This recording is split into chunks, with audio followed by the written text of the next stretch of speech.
Hello friends, आप सब लोग कैसे हैं? आप लोग स्वस्थ होंगे, मस्त होंगे। सभी को मेरा प्रणाम और छोटों को मेरा आशीर्वाद। आज मैं आपको कुमाऊनी लोक कला के बारे में बताती हूँ। कुमाऊँ की जो लोक कला है एवं शिल्प, कुमाऊँ की लोक कला एवं शिल्प के अंतर्गत जैसे ऐपण आते हैं, भित्ति चित्र आते हैं, डिकारे आते हैं और ये चौकी आदि बनानी आती हैं।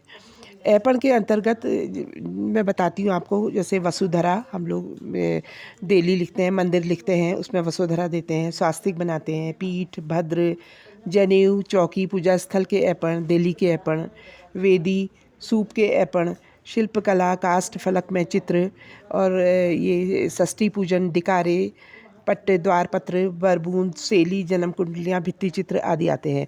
कुमाऊँ की माताएं एवं कुमाऊँ की माताएं तन मन व श्रद्धा से इस कार्य को करती हैं। विशेषकर ऐपणों को धार्मिक अनुष्ठानों का प्रतीक माना गया है।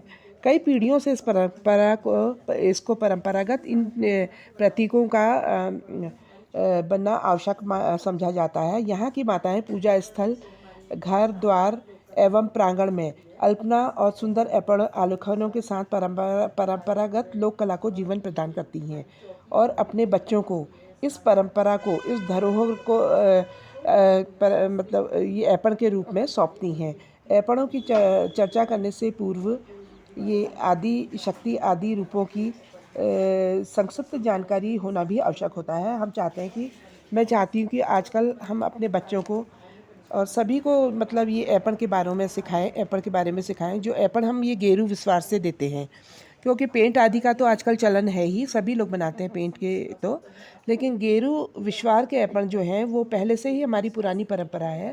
पहले से आंगनों को लीपा जाता था, उस पर गेरू लगाया जाता था और विस्वार चावल भिगा करके विस्वार पीसा जाता था, सिलबट्टे में पीसा जाता था। लेकिन आजकल मिक्सी में भी पीसते हैं।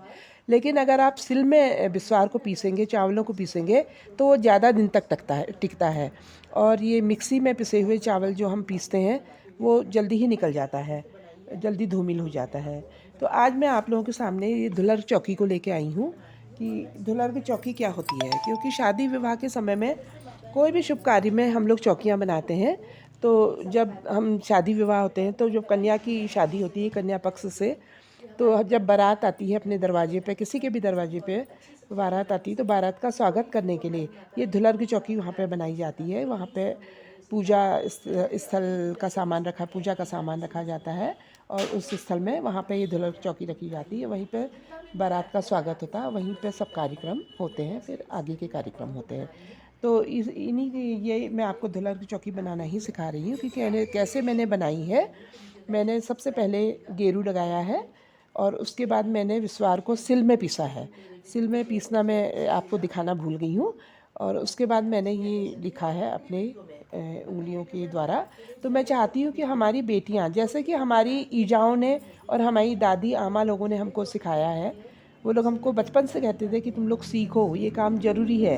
कि जब तुम पराए घर में जाओगे, अपने ससुराल में जाओगे, तो सबसे पहले ससुराल में जाके लड़कियों से, बहुओं से कहते हैं कि देली लिखो। उनको गेरू विस्वार दिया जाता है, चाहे शगुन करो देली लिखने का। तो ये चीज़ भी आनी बहुत ज़रूरी है। हमारी ये कुमाऊनी संस्कृति है, इसको आगे बढ़ाने के लिए, हमारे बच्चों को अच्छी शिक्षा देने के लिए और अपनी परंपरा को बनाए रखने के लिए, जो विलुप्त होती जा रही है। मैं ये कुमाऊनी ऐपणों के बारे में बता रही हूँ। और ये धुलर चौकी आज मैंने बनाई है। यदि आपको मेरी चौकी पसंद आए तो आप इसको लाइक कीजिएगा, सब्सक्राइब कीजिएगा एंड शेयर कीजिएगा। सभी का धन्यवाद बहुत।